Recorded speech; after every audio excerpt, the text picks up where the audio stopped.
¿Cómo atender casos de violencia sexual contra niños, niñas y adolescentes? ¿Alguna vez te preguntaste por qué las víctimas callan? ¿Por qué no denuncian? Veamos algunas respuestas. Porque los agresores suelen ganarse la confianza de sus víctimas. Porque pueden sentirse amenazadas por el agresor. Porque el agresor, a través de la confianza que se ganó de la víctima, la manipula constantemente. Porque el agresor coloca en la víctima una falsa responsabilidad y una falsa vergüenza. Lo que debes y lo que no debes hacer cuando estás frente a una víctima de violencia sexual. Primero, busca un espacio que permita un entorno privado.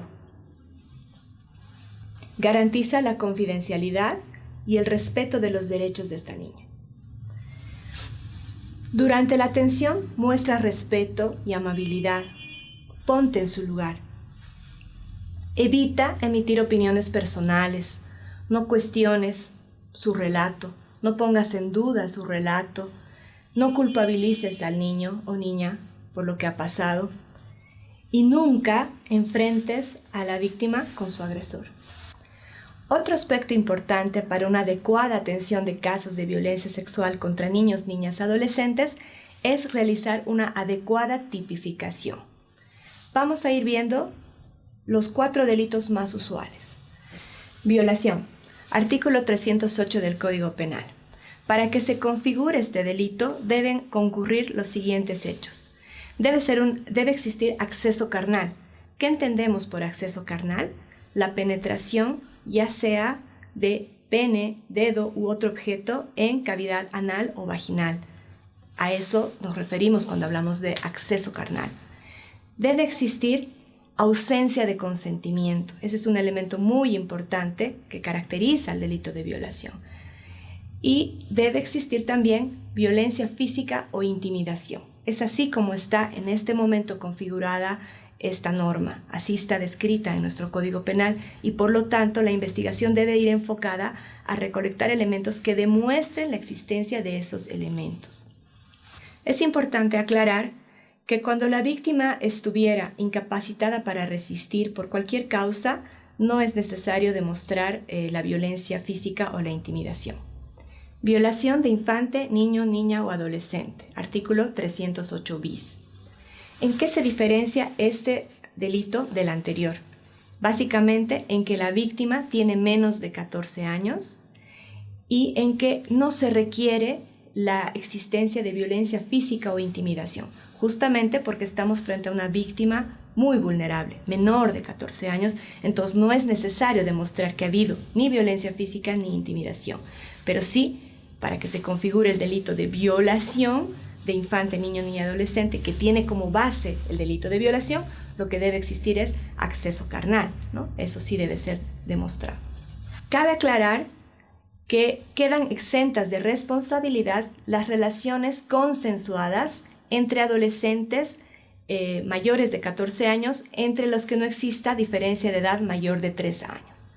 ¿Por qué? En este caso sí podemos hablar de un consenso, de una relación consensuada, porque estamos hablando de pares, no tienen una relación, una diferencia de edad mayor a los 3 años. Abuso sexual, artículo 312 del Código Penal. Se diferencia de los anteriores básicamente en que no existe acceso carnal, sino toques, actos sexuales que no constituyen penetración. Cuando estos toques se realizan a un niño, niña o adolescente, la pena es agravada. Estupro. Artículo 309 del Código Penal. Básicamente se diferencia de la violación en que en este delito sí existe un consentimiento, pero está motivado por actos de engaño o seducción. La víctima tiene entre 14 y 18 años. Es importante conocer también las agravantes. El Código Penal nos dice que en estos delitos que acabamos de ver, la pena se agrava con 5 años cuando se dan diferentes circunstancias. Veamos. Cuando en el hecho participan 2 o más personas. Cuando el hecho de agresión sexual se realiza en frente de niños, niñas o adolescentes. Cuando la víctima es una persona con discapacidad. cuando el encargado se encuentra a cargo de la educación o custodia de la niña, niño o adolescente. Cuando la víctima se encuentra embarazada o cuando queda embarazada a consecuencia del hecho. Cuando tratándose de un hecho de violación, la víctima tiene entre 14 y 18 años. Cuando a consecuencia del hecho, la víctima contrae una enfermedad de transmisión sexual, cuando el autor fuera ascendiente, descendiente o pariente hasta el 4º grado de consanguinidad. Luego de esta investigación preliminar, considera que hay elementos suficientes para atribuirle la culpabilidad de un hecho a una determinada persona, realiza una resolución que se llama imputación formal, que la presenta ante un juez. A partir de ahí es que se computan 6 meses de etapa preparatoria, que son 6 meses básicamente de investigación. ¿Qué se va a hacer en esos 6 meses? Se va a reforzar todo lo que se obtuvo en la primera etapa preliminar. Es decir, posiblemente en esta primera etapa no logramos tomar las declaraciones de todos los testigos que hubieran, o nos vamos enterando de la existencia de estos más adelante. Entonces tenemos todo ese tiempo para ir tomando esas declaraciones, por ejemplo. En esta etapa preparatoria también lo que se hace es las pericias que pueden ser psicológicas, sociales o genéticas en caso de que se haya encontrado algún material en la revisión médico-forense, ¿no es cierto? Entonces es en esta etapa en la que se van a realizar las pericias, siguiendo obviamente los procedimientos, ¿no? Y bajo la dirección del Ministerio Público siempre. Pero ¿cuál es su rol aquí como funcionarios policiales? Es agilizar los procedimientos, acompañar a la víctima durante todo ese proceso en la obtención de esto. Lamentablemente hay pasos que se deben seguir que suenan un poco burocráticos, pero nos dan la legalidad para que luego esas pruebas no sean excluidas. Esos requerimientos de designación de pericia que saca el Ministerio Público, por ejemplo, deben ser notificados a las partes. Entonces, en eso tienen que colaborar. Las víctimas muchas veces están caminando de un lado a otro, desorientadas sin saber qué hacer, porque no van a ser ellas quienes van a ir a buscar al agresor de su hija, o sea, pónganse en su lugar. Para eso tienen un investigador asignado al caso, entonces hay que facilitarles eso. Me han dado esto del Ministerio Público, tenemos que ir a notificar, coordinar, ¿no? En realidad la fiscal les da los requerimientos a ustedes como funcionarios policiales. Entonces, de igual manera, usted se comunica con la víctima y dicen, vamos, señora, sé que usted tal vez no quiere encontrarse con esta persona, pero dígame la dirección, yo voy a ir, facilíteme esos datos. Es decir, tienen que coordinar muchísimo con las familias para poder ir ayudando al Ministerio Público a obtener todos estos elementos. Es también importante que se realicen informes y se tomen declaraciones, no del hecho, sino de alguna situación de intimidación que estuviera realizando el agresor o su familia. Una vez que que inicia la etapa preparatoria, como les decía, vienen 6 meses de investigación, pero al realizarse la imputación formal, el fiscal ha puesto en conocimiento de un juez a este agresor, que usualmente, por lo menos al principio, le van a otorgar medidas cautelares personales. La más recurrente es la detención preventiva. Entonces, a raíz de ese hecho, la familia del agresor, que muchas veces es del mismo entorno de la víctima, se torna violenta con la familia y mucho más con la víctima. Entonces, las medidas de protección deben ser verificadas de manera constante.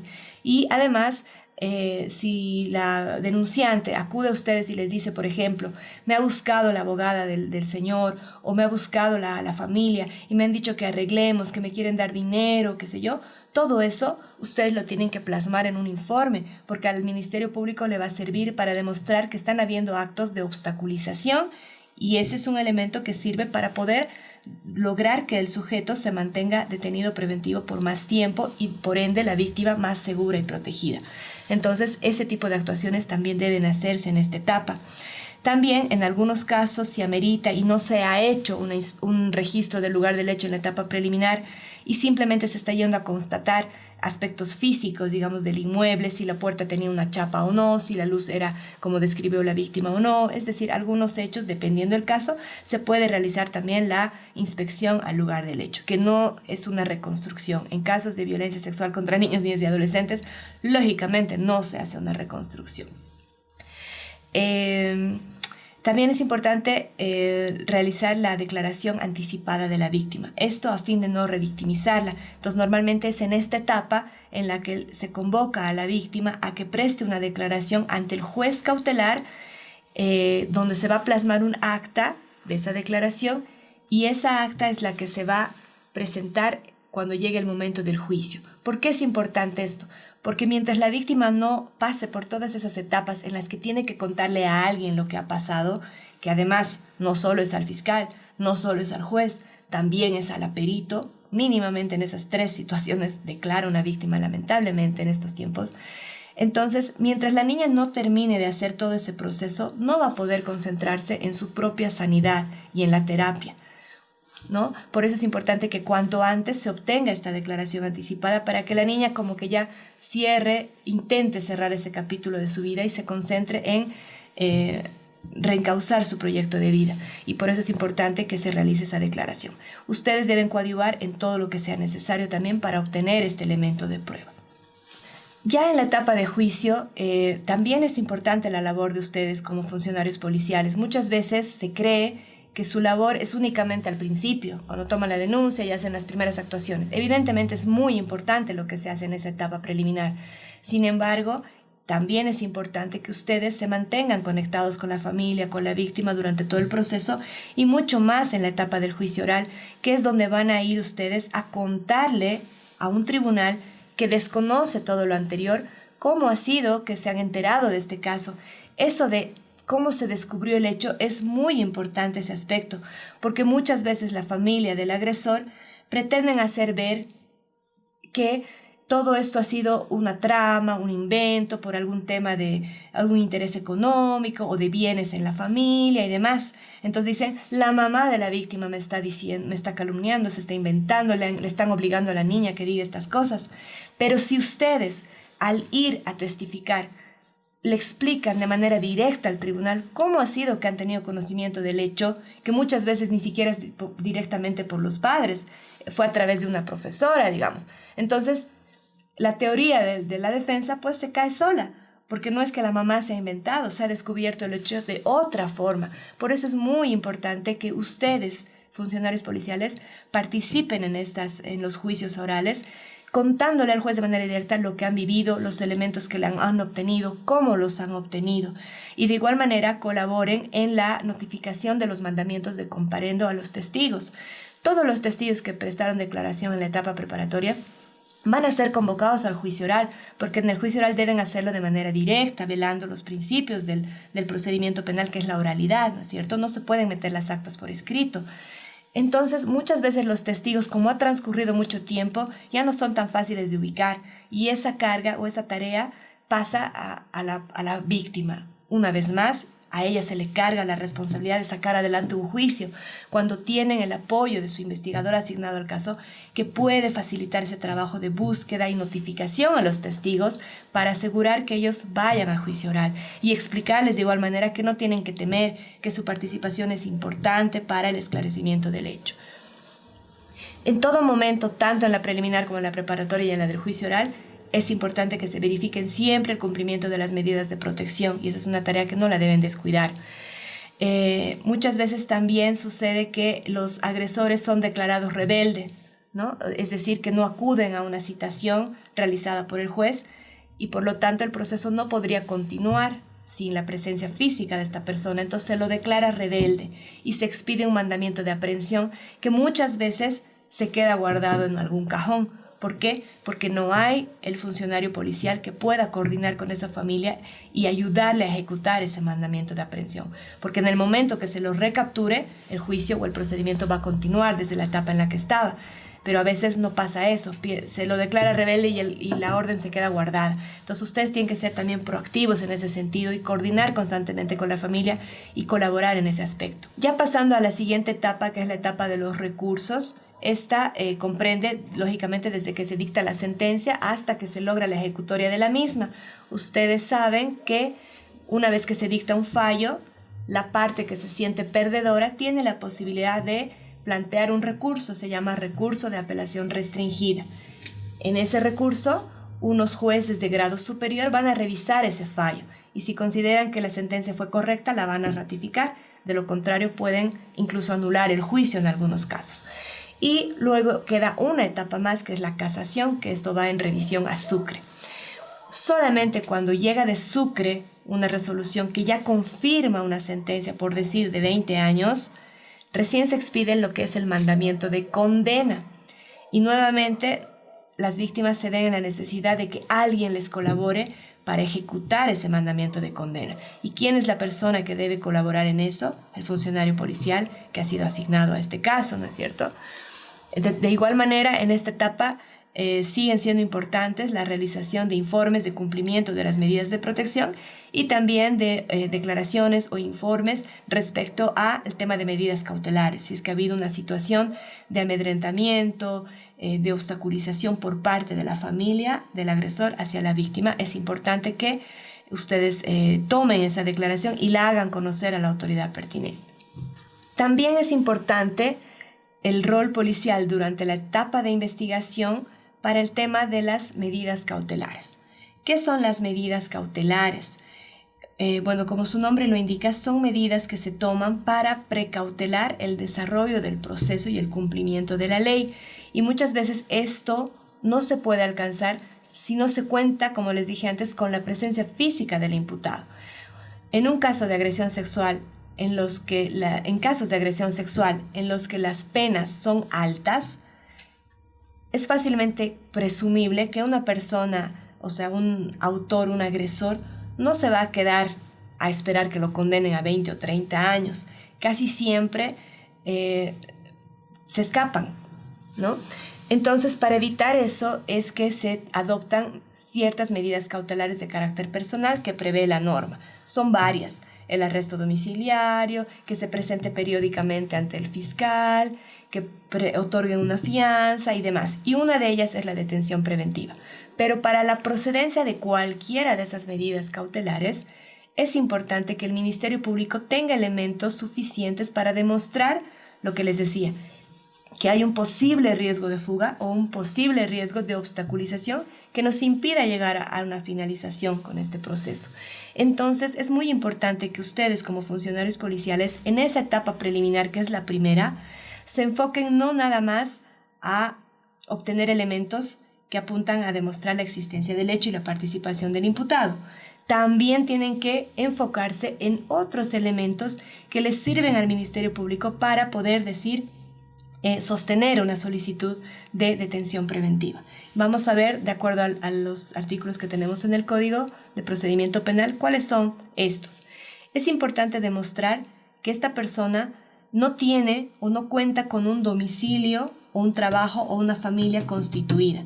Estos elementos se llaman arraigadores. Se entiende arraigadores porque si una persona tiene un trabajo estable, tiene una familia que mantener, tiene deudas en un banco, entonces no se va a escapar de la noche a la mañana. Son elementos que te hacen presumir que se va a quedar, ¿no ve? Entonces, por su parte, los autores tratan de demostrar que tienen estos elementos arraigadores y el Ministerio Público va a tratar de demostrar que no los tiene, ¿no ve? Entonces, para eso, el Ministerio Público les dice les da la tarea a los policías de que realicen informes de verificación de estos arraigos naturales. Entonces, realmente es una verificación. Si en la declaración informativa el agresor, el presunto agresor, dijo que vive en tal calle, entonces lo que tiene que hacer el policía es constituirse en ese lugar y verificar si eso es evidente. ¿Y cómo va a hacer esa verificación? Entrevistando a los vecinos, a la de la tienda del frente, al al propietario del inmueble, porque muchas veces son inquilinos, qué sé yo. Entonces, ese informe tiene que corroborar los elementos que está diciendo el presunto agresor en su declaración. No pueden repetir exactamente lo mismo, ¿no? Algunas veces he tenido la oportunidad de conocer informes donde dicen, el señor dice que vive en tal calle y listo. Y no han ido a verificar. Ya sabemos que él ha dicho eso en su declaración. Se le está pidiendo que usted verifique si eso es evidente o no. Lo mismo con relación al trabajo y lo mismo con relación a la familia constituida. También es importante que rápidamente se notifiquen y se obtengan los certificados tanto de antecedentes policiales como del REHAP. ¿Por qué? Porque con ese elemento el Ministerio Público va a poder demostrar si es que esta persona ha tenido actividad delictiva anterior y reiterada. Y esto tiene que demostrarse en la audiencia de aplicación de medida cautelar. Es decir, que desde que ustedes conocen el hecho, aprenden a una persona que muchas veces se dan así en tiempos muy cortos, no hay mucho tiempo para obtener estos elementos. Entonces tienen que hacerlo a la brevedad posible para que el Ministerio Público cuente con todos esos elementos. También es importante verificar si el imputado tiene facilidades para abandonar el país. ¿Cuál sería un indicador para demostrar que este imputado tiene facilidad para abandonar el país? Por ejemplo, que tenga familia en el extranjero, que tenga pasaporte. Bueno, hay países a los que se puede ir sin pasaporte, pero también es un indicador y demás. Entonces, si al hacer la entrevista inicial a la denunciante o algún testigo, alguno ya ha dado información que te alerta que podría haber este tema, de que él tiene familia en otro lado, que posiblemente se vaya o que ya ha vivido en otro lado, lo deben poner en su informe para que el Ministerio Público cuente con ese elemento para ponerlo en su imputación y lograr una detención preventiva. También es importante demostrar si éste ha estado realizando actos preparatorios de fuga. Muchas veces, al hacer el registro del lugar del hecho, se puede constatar de manera directa que estaba ahí la maleta, por decir, del presunto agresor, que ya se estaba por escapar.